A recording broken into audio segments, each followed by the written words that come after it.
អូខេអញ្ចឹងបងសួរអំពីការ voice សំឡេងតាម YouTube បានអត់អញ្ចឹងឧបករណ៍នេះគឺយើងអាច voice សំឡេងរកជាភាសាខ្មែរឬអង់គ្លេសតាម YouTube បានតែវាអត់ working ស្រួលដូចប្រភេទដែលខាងពួកខ្ញុំលក់ទេដោយសារ remote នេះគឺជា remote សម្រាប់ Google Assistant បាទអញ្ចឹងដើម្បីធ្វើការ voice សំឡេងបានទី1យើងអាចធ្វើការចុច Google Assistant នេះឲ្យជាប់ដើម្បីឲ្យមុខងារ Google Assistant វាដំណើរការបែបហ្នឹងបន្ទាប់មកយើងចុចត្រឡប់មកវិញមកហើយយើងចូល YouTube យើងធម្មតាមកបាទ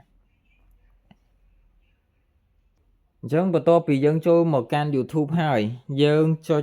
ឲ្យ microphone យើងចេញពណ៌សអាចចុចសញ្ញាទៅលើមួយ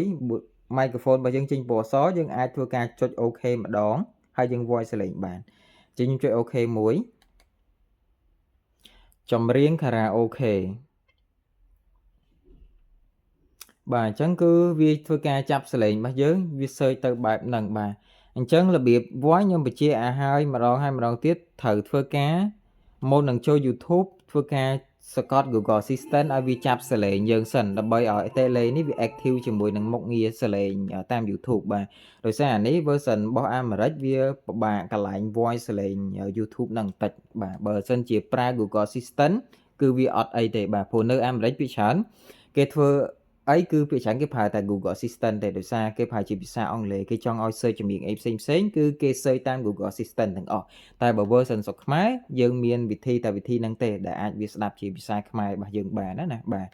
ឥឡូវខ្ញុំឧទាហរណ៍មួយចុះខ្ញុំឲ្យវាលេងចម្រៀងនៅក្នុង YouTube បាទខ្ញុំធ្វើការប្រើជាមួយ Google Assistant អានេះខ្ញុំបញ្ជាក់មិនវិញ voice search នៅក្នុង YouTube ទេគឺជាការប្រើជាមួយ Google Assistant ដោយប្រើភាសាអង់គ្លេស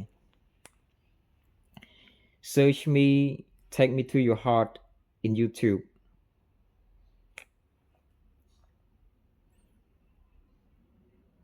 ឃើញអត់បាទវាចេញមកចេះអញ្ចឹងខ្ញុំឲ្យវារក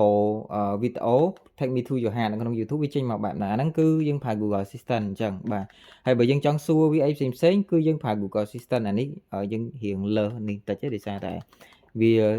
link ជាមួយមុខងារ Google Assistant ណាបាទអញ្ចឹងអាចរៀងបងរៀងវល់បន្តិចតែសម្រាប់បងដែលគាត់ចេះប្រើគាត់ដឹងណា Google Assistant ប្រើដើម្បីអីអញ្ចឹងវីដេអូនេះកុំឲ្យអ្នកនរគ្នាច្រឡំច្រើនអញ្ចឹងមានតែប៉ុណ្្នឹងទេរបៀប voice សលេងក្នុង YouTube បាទសរុបមកចុច Google Assistant ឲ្យវាចេញសិនចាំចូល YouTube យើង voice តាមក្រោយបាទអរគុណ